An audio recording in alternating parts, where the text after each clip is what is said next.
नमस्कार दोस्तों, मैं हूं आपका होस्ट एंड दोस्त अजय शास्त्री और आप सभी का हमारे चैनल में स्वागत है। जी हां, यानी बीसीआर न्यूज़ में आपका स्वागत है। आज हमारे साथ है अमन जी। अमन जी से जानते हैं कि जो बॉलीवुड में चल रहा है फिलहाल, उस पर उनका क्या कहना है। अमन जी, बीसीआर न्यूज़ में स्वागत है आपका। जी अजय भाई, आपका बहुत बहुत धन्यवाद कि आपने बीसीआर न्यूज़ के माध्यम से मुझे ये प्लेटफॉर्म दिया कि मैं अपनी बात रख पाऊँ।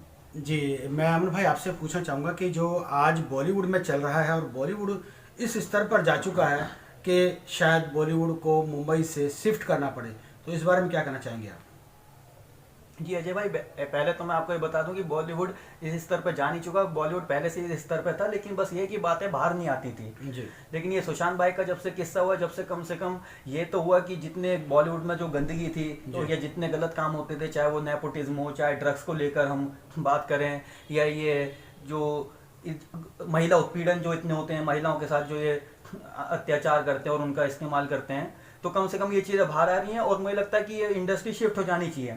जैसा अगर आदित्यनाथ जी, योगी आदित्यनाथ जी की हम बात करें, तो उन्होंने बोला कि हम नोएडा में एक बहुत बड़ी इंडस्ट्री बनाने जा रहे हैं जो हिंदुस्तान की सबसे बड़ी इंडस्ट्री होगी।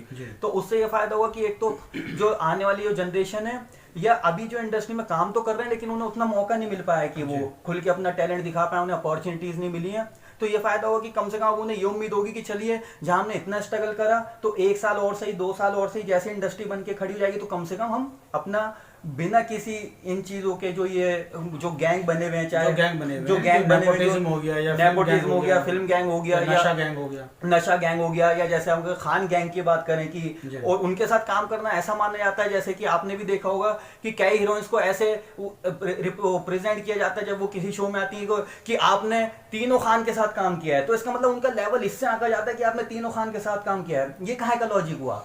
यानी इससे पता चलेगा कि किसी एक्ट्रेस का लेवल क्या है। ये बहुत गलत हो रहा था इंडस्ट्री में। तो कम से कम इस चीजों से लोगों को निजात मिलेगी, और जो रियल टैलेंट है जो अब तक सामने नहीं आ पाया है, उन्हें एक मौका मिलेगा। तो कम से कम एटलीस्ट उनको एक प्लेटफॉर्म मिले तो वो अपने आप को साबित कर पाए कि हाँ जी, हम अच्छे सिंगर बन सकते हैं, हम अच्छे डांसर बन सकते हैं, और या हम अच्छे एक्टर बन सकते हैं। जिस तरीके से अभी हम देख रहे थे कि नए नए टैलेंट जो है उभर कर आ रहे थे और उनको बॉलीवुड के अंदर दबाया जा रहा था, वो कुछ कर नहीं पा रहे थे, तो जो अब नया टैलेंट आएगा उसके बारे में क्या कहना चाहेंगे आप।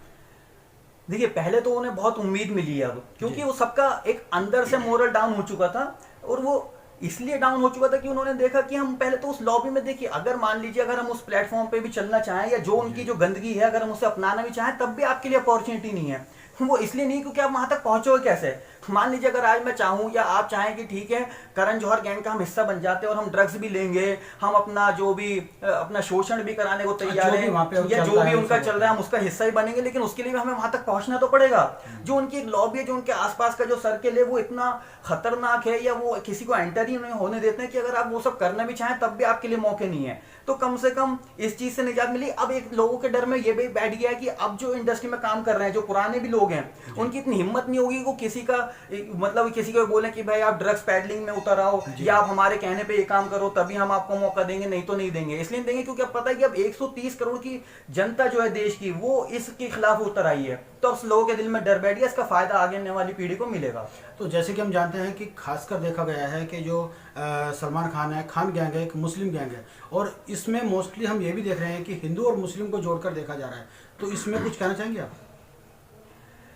देखिए, अगर हम इसकी हिंदू और मुस्लिम की बात करें, तो अगर हम इनकी लॉबी चेक करें तो इसमें तो क्या होता है कि कई नाम ऐसे, अगर हम सलमान खान की पर्टिकुलर बात करें तो उनकी कुछ फिल्म ऐसी हैं, उसमें कुछ चेहरे ऐसे हैं जो हर फिल्म में दिखते हैं, लेकिन वो मुस्लिम नहीं है, हिंदू हैं। अब आप अगर चाहे वांटेड उठाएं, मैं किसी का नाम नहीं लूंगा, लेकिन अगर मैं फिल्मों के नाम बताऊं आप समझ जाएंगे। बॉडीगार्ड, वांटेड, दबंग जैसी मूवी है तो उसमें वो कैरेक्टर पाए जाते हैं। तो इसका मतलब है कि बात हिंदू मुस्लिम की नहीं है, बात है लॉबी की। यानी अगर इनको ये पता है कि हम हमारे रिलेशन 10 साल से 15 साल से, और ऊपर से इनको एक दूसरे के राज भी पता है। मान लीजिए अगर आज मुझे आपके 10 कमियां पता हूं, आपको मेरी 7 कमियां पता हूं, तो हमें एक थाली के चट्टे बट्टे जैसे कहते हैं, तो वो है ना। तो हम उसमें कह सकते हैं अजय भाई लीजिए, मैं आपको ये फायदे दे सकता हूँ, आप मुझे क्या दे सकते हो। आपने कहा ठीक है अमन भाई, मैं आपको ये फायदे दे सकता हूँ। तो यहाँ पे धर्म से पहले, अगर हम हिंदू मुस्लिम से पहले बात करें, तो ये जो इनकी जो सांठगांठ है, जो आपस में जो इनके रिलेशन है, एक दूसरे की कमियां इनके काबू में, गर्दन एक दूसरे के काबू में, तो वो भी माना जा सकता है। हाँ, तो ये सीधी सीधी बात है कि वहाँ पे हिंदुज़्म या मुस्लिम वाली कोई बात नहीं है। वहाँ पर जो है वहाँ लॉबी को लेकर के बात की जाती है। और जिस तरीके से अभी दीपिका पादुकोण, सारा खान और ये जो हीरोइन फंसी हैं, इनके बारे में आप क्या कहेंगे कि ये गैंग का एक मोहरा बनी है या ये ऑलरेडी ड्रग लेती हैं। नहीं, देखिए अगर हम एक रिया चक्रवर्ती की अगर हम बात करें या रकुल प्रीत सिंह की हम बात करें तो हम एक बार को ये कह सकते हैं कि ये मोहरा बन गई हैं या ये उसमें ढल गई हैं उसके माहौल में, क्योंकि ये आउटसाइडर थी या ये उतनी फाइनेंशियली स्ट्रांग नहीं वो थी, फेमस भी नहीं थी। फेमस नहीं थी, तो हम एक बार को मान लें। लेकिन जब श्रद्धा कपूर का नाम आता है, सारा अली खान का नाम आता है, तो हमें दुख भी होता है और हमें ये पता चलता है नहीं ये लोग शौकिया तौर पर भी करते हैं। कई बार क्या होता है अजय भाई, अगर आप देखेंगे कि कुछ लोग अपने आप को कूल दिखाने के लिए, स्वैग दिखाने के लिए अपना कि देखो जी हमारा लाइफ स्टाइल देखो, हमारे पास लग्जरी गाड़ी है, हम रात को क्लबिंग कर रहे हैं और जब हम वापस बाहर निकल रहे हैं पार्टी से तो हम अपने पैरों पर चल भी नहीं पा रहे हैं, तो ये इसको ये निगेटिव नहीं मानते, ये इसको पॉजिटिव मानते हैं। और एक फिल्म इंडस्ट्री की कहावत और एक मूवी का एक डायलॉग मैं आपको बताऊं कि बदनाम हुए तो क्या नाम ना होगा, तो ऐसे इनका ये मानना है negative publicity is also publicity, तो ये उस पर चलते हैं। और इनकी पीआर टीम भी ये कहती है कि अगर आप सड़क पे गिर भी गए तो कोई बात नहीं, आपकी बदनामी नहीं हुई, उल्टा मीडिया आपको कवर करेगी, देखो जी फलाना एक्टर रात को चल भी नहीं पा रहा था, तो ये उसको अपने फायदे में मानते हैं। लेकिन अब ये फायदा जो है, जिस तरीके से कुछ वीडियो सामने आ रहे हैं इन हीरोइनों के, दीपिका पादुकोण के बड़ा चेहरा है वो सामने आया है, वो ड्रग लेते हुए माना जा रहा है कि उसने भी ड्रग ली है और वो ड्रग का एक हिस्सा बन गई है, ड्रग माफियाओं का। तो आप उसके बारे में क्या कहना चाहेंगे? पहले तो आप ये बताएं कि वो वीडियो किसने पोस्ट करी थी? आपने नहीं करी थी, मैंने नहीं करी थी, करण जौहर ने खुद करी थी। तो आप इसी से अंदाजा लगा लीजिए इनके दिल में डर ही नहीं था। अगर आप और हम कोई गलत काम करते हैं तो हमारे दिल में डर होता है कोई हमें जानने वाला ना देख ले। अगर मैं एक छोटा सा आपको एग्जांपल दूं, अगर मैं कहीं अपने एरिया में, इलाके में कहीं पे अगर सिगरेट भी पी रहा हूँ तो मेरी नजर ये रहेगी कोई मेरे फादर का दोस्त ना मिल जाए, कोई रिश्तेदार ना मिल जाए, कोई बहन ना देख ले, कोई कजन ना देख ले। क्यों ऐसा होता है? क्योंकि हमारे दिल में डर है। इन लोगों की आप हिम्मत को शाबाश, इतने बड़े बड़े एक्टर जो विक्की कौशल जैसे लोग है ना, वो शाहिद कपूर जैसे लोग और अपना दीपिका पादुकोण हो गए, तो जब ये लोग खुलेआम ऐसे ड्रग्स ले रहे हैं और वीडियो पार्टी कर रहे हैं, फिर वीडियो डाल रहे हैं, इनके दिल में डर ही नहीं था।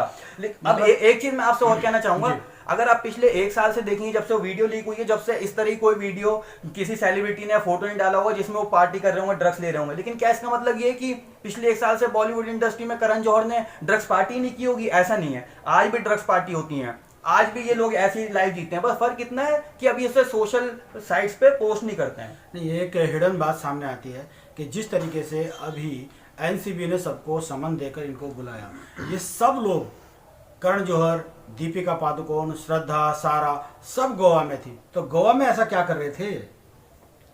हो सकता है अपनी मीटिंग कर रहे हो, क्योंकि देखिए कि अभी पिछली अगर ये इनकी इन्वेस्टिगेशन जो ये जो एनसीबी ने बुलाया था तो देखा गया सबने लगभग एक जैसे जवाब दिए।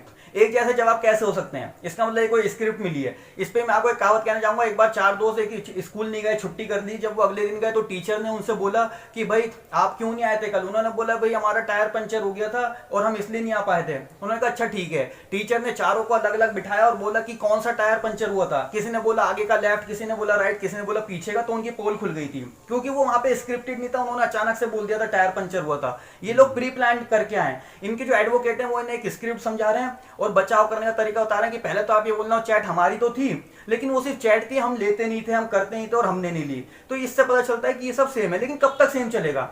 रिया चक्रवर्ती का अगर आप देखेंगे, उसे एनसीबी ने 1 बार बुलाया, 2 बार बुलाया, 3 बार बुलाया और अचानक से बिठा लिया। आज तक उसकी जमानत नहीं हो रही है। और अभी भी अगर आपको पता हो कि दीपिका पादुकोण का फोन जब्त हो गया है, श्रद्धा कपूर का भी अगर हम देखें या सारा अली खान का देखें, फोन जब्त हो गया और करीब करीब 45 मोबाइल्स ऐसे हैं जो जब्त हुए हैं। तो उसकी ये पुरानी जो चैट्स हैं, कोई डिलीट तो नहीं हुआ डेटा, वो सब रिकवर हो रहा है। धीरे धीरे और नाम खुलासे सामने आएंगे और इसमें भी अगर आप देखेंगे तो जो मेल एक्टर्स हैं, जो बड़े जो नाम है वो भी सामने आए, क्योंकि ऐसा नहीं हो सकता ये हजारों करोड़ का जो बिजनेस है वो सिर्फ जो फीमेल एक्ट्रेसेस हैं यही चला रही हो। इतनी बड़ी आपसे क्वेश्चन करने वाला था कि अभी ये फीमेल के अंदर घूम रहा है, अभी मेल के अंदर ये चीज अभी सामने निकल के नहीं आई है। हाँ, एक चीज निकल के आई थी, वो थी जो नाम बीच में हमने सुनने में आया था, हमें सूत्रों के हवाले से खबर मिली थी आदित्य ठाकरे का। तो आदित्य ठाकरे और करण जौहर और साथ में शाहरुख खान का नाम भी हमारे सामने आया था कि वो नाम भी आ रहा है, लेकिन उसको छुपाया गया है अभी। इसके बारे में क्या कहेंगे आप?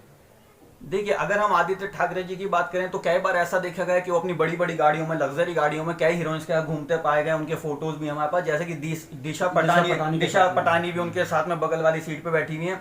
तो भाई वो सुशांत के साथ भी रही है, सुशांत के साथ भी रही है। तो इसका मतलब ऐसा तो है कि आदित्य ठाकरे और उनके फिल्म इंडस्ट्री में रिलेशन है। वो इसलिए क्योंकि जो शिवसेना है उसका बॉलीवुड में एक अच्छा होल्ड है, पहले से बहुत अच्छा होल्ड है। उनकी सरकार होना हो, लेकिन उनके बॉलीवुड से कनेक्शन पहले से रहते हैं। जब हमारे आदरणीय बाला साहब ठाकरे जी हुआ करते थे तब से, लेकिन बस फर्क इतना है कि अब इनकी जो माइंड सेट है वो बदल गया है। अब ये गलत लोगों को सपोर्ट कर रहे हैं। मोनोपोली इन्होंने मोनोपोली बना लिया, उनका लालच क्या है वो तो यही जाने, लेकिन कहीं ना कहीं उनको शेल्टर कर रहे हैं। और उनकी देखिए, चलिए आपके बॉलीवुड से कनेक्शन है, उसमें हमें कोई प्रॉब्लम नहीं है भाई। आप जब मुंबई में, और बॉलीवुड इंडस्ट्री मुंबई में एस्टेब्लिश्ड है इतने साल से, तो आप उन्हें, लेकिन उनकी गलत एक्टिविटीज में जब आप उन्हें सपोर्ट करते हैं, और गलत एक्टिविटीज भी एक लिमिट तक हो ना, आप उनके ड्रग्स पैडलिंग में भी उन्हें सपोर्ट करेंगे, वो किसी का मर्डर कर देंगे तब भी सपोर्ट करेंगे, वो कोई महिला उत्पीड़न करेंगे तब भी उन्हें सपोर्ट करेंगे, तो कितने हद तक आप गिरोगे सपोर्ट करने के लिए? इसका मतलब आपका भी कहीं ना कहीं उनके साथ कुछ ना ऐसा कोई लिंक है या साठ-गांठ है, या आपका इन्वॉल्वमेंट उसमें है, तो जिस वजह से आपको ये लगता है कि कल को अगर वो पकड़ा गया, उस पर कोई आंच आए तो हम भी ना फंसे, इसलिए आप उनको शेल्टर करते हैं। वही मैं कहना चाह रहा हूँ कि अभी जैसे 2 दिन सैटरडे से दीपिका पादुकोण के बाद में अभी तक एनसीबी ने कोई ऐसा खुलासा नहीं किया है, एनसीबी ने ऐसा कोई समन नहीं भेजा है कि किसी को पकड़ा जाए। और जो दीपिका ने खुलासा किया है उसका भी अभी खुलासा नहीं हुआ है। और जैसे दीपिका आजकल ट्वीट कर रही है कि हमने तो एक मजाकिया तौर पर ये सब किया था, हम लोग मजाक कर रहे थे, हम लोग हैश को हशीश पता नहीं क्या क्या बोल रहे थे, कि हम सिगरेट बोल रहे थे, हम कुछ बोल रहे थे। तो वो जो ड्रामा इनका भी स्टार्ट हुआ है, आपको क्या लगता है कि ये केस यहीं दबा दिया जाएगा? नहीं, ये इस गलत फहमी में तो कोई ना रहे, ये केस यहाँ दबा दिया जाएगा। और दीपिका पादुकोण का एक वो बचकाना एक जवाब देखिए, वो कह रही है हम पतली जो सिगरेट होती थी उसे हैश बोलते थे, जो बड़ी मोटी सिगरेट होती थी उसे वीड बोलते थे, और ये तो हम ऐसे ही करते थे। तो पहले तो हम ये देखिए, आप लोग अपने आप को एजुकेटेड बोलते हैं, कभी बोलते हैं हम स्पोर्ट्स प्लेयर हैं, हम ये हैं, हम वो हैं, तो इतने बड़े लेवल पे आप इंटरनेशनल लेवल पे रिप्रेजेंट करते हैं हिंदुस्तान को। जब आप ऐसी चैट करते हैं कि आपको ये नहीं पता कि ये चैट करना भी इलीगल है, जब आप इस तरह की, कल को आप कहेंगे किसी की सुपारी की बात कर रहे होंगे, फिर आप कहेंगे सुपारी, हम खाने वाली सुपारी की बात कर रहे थे, तो ये तो बचकानी बात है। लेकिन आप एक चीज देखें, जैसे अभी आपने एक बात बोली कि वही वो एनसीबी कुछ खुलासे नहीं कर रही जब से, ऐसा नहीं है। एनसीबी ने साफ बोला कि हम पुख्ता सबूत के साथ लोगों को बुलाना चाहते हैं, क्योंकि कल को क्या होता है, फिर वो इनके जो एडवोकेट्स हैं कोर्ट में ऐसी बात रखते हैं, भाई अननेसेसरी हमें हैरेस किया जा रहा है, ये किया जा रहा है। और एनसीबी ने साफ बोल दिया कि आपके जो जवाब हैं, चाहे वो श्रद्धा कपूर क्यों, या अपने दीपिका पादुकोण क्यों, सारा अली खान क्यों, या रकुलप्रीत सिंह क्यों, हम उससे सेटिस्फाई नहीं है, और जल्दी दोबारा इनसे इन्वेस्टिगेशन की जाएगी। अब जो दोबारा की जाएगी उसमें कुछ ये नाम बड़े सामने आएंगे। और एनसीबी ऐसा भी होता है, देखिए आप और हम जो है, हम जनता हैं, लेकिन एनसीबी का मतलब इतनी बड़ी एजेंसी हो कि ऐसा नहीं हो सकता हो कि वो पल पल की खबर हमें दे। कुछ चीज ऐसा हो सकता है उसने अभी डिस्क्लोज ना की हो, अपने उनके पास सबूत तो आ गए हो, लेकिन वो अभी मीडिया को ना बता रही हो, ये जनता को ना बता रही हो, तो 2-4 दिन के अंदर। लेकिन मुझे इतनी पूरी उम्मीद है कि कुछ बड़े नाम इसमें सामने आएंगे, उसमें मेल एक्टर्स भी होंगे, प्रोड्यूसर्स भी होंगे, डायरेक्टर्स भी होंगे। हाँ, बड़े बड़े नाम तो खैर साथ में है ही। बाकी अभी जो ड्रग्स का चल रहा है, इसके बारे में आप अपनी तरफ से क्या कहना चाहेंगे सभी देशवासियों को?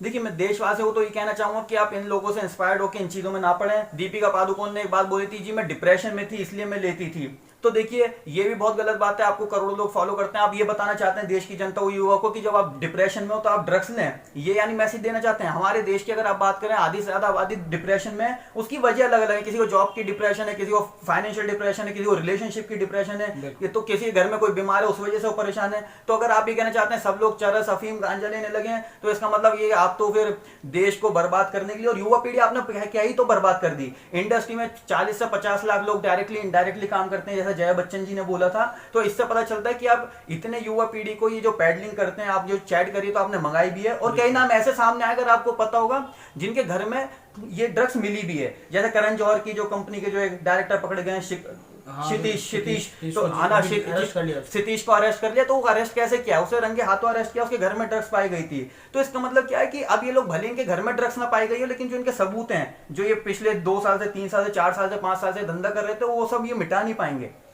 जी, बहुत बहुत शुक्रिया आपका, आपने हमसे बात की। तो देखा दर्शकों, हमारे साथ में मौजूद थे अमन खान, नाम शायद आपको पता लग गया होगा, अमन खान।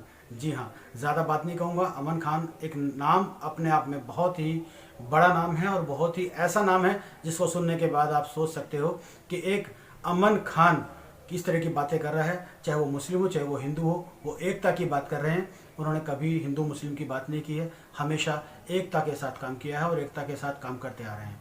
जी हाँ, तो थैंक यू अमन जी, आपसे बात करके हमें बहुत अच्छा लगा, और देश को जो आपने मैसेज दिया है उसके लिए बहुत बहुत शुक्रिया, आपका धन्यवाद। जी हाँ दोस्तों, VCR न्यूज़ के लिए अजय शास्त्री की रिपोर्ट।